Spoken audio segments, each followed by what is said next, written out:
కాకినాడ జిల్లా గండేపల్లి మండలం రామయ్యమ్మపాలెం గ్రామం నుండి సింగరంపాలెం గ్రామానికి నేటి ఉదయం వరికోత మిషన్ను ఐచర్ వ్యాన్పై తరలిస్తుండగా విద్యుత్ షాక్కు గురై ఇద్దరు అక్కడికక్కడే మృతి చెందారు.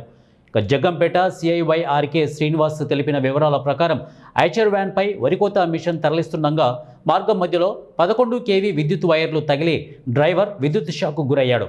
వెంటనే వ్యాన్ దిగి వ్యాన్ పట్టుకోగా కరెంటుకు పాస్ అయి మృతి చెందాడు.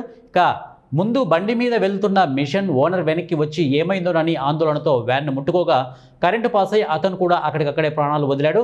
ఇద్దరిది పశ్చిమ గోదావరి జిల్లా తణుకు గ్రామం. వరికోత పనుల నిమిత్తం ఇక్కడికి వచ్చినట్లు తెలిపారు. రోడ్డుపై డ్రైవర్ లెఫ్ట్ సైడ్ నుండి రావడంతో వరికోత మిషన్ పైన గొట్టం విద్యుత్ వైర్లకు తగిలి కరెంటు పాస్ అయినట్లు తెలిపారు.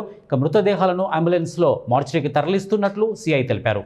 మృతి చెందిన వారిలో ఓనర్ కారిపెట్టి సింహాద్రి అప్పన్న 57 సంవత్సరాలు, డ్రైవర్ గడ్డం సందీప్ 34 సంవత్సరాలుగా సిఐ గుర్తించామని చెప్పారు.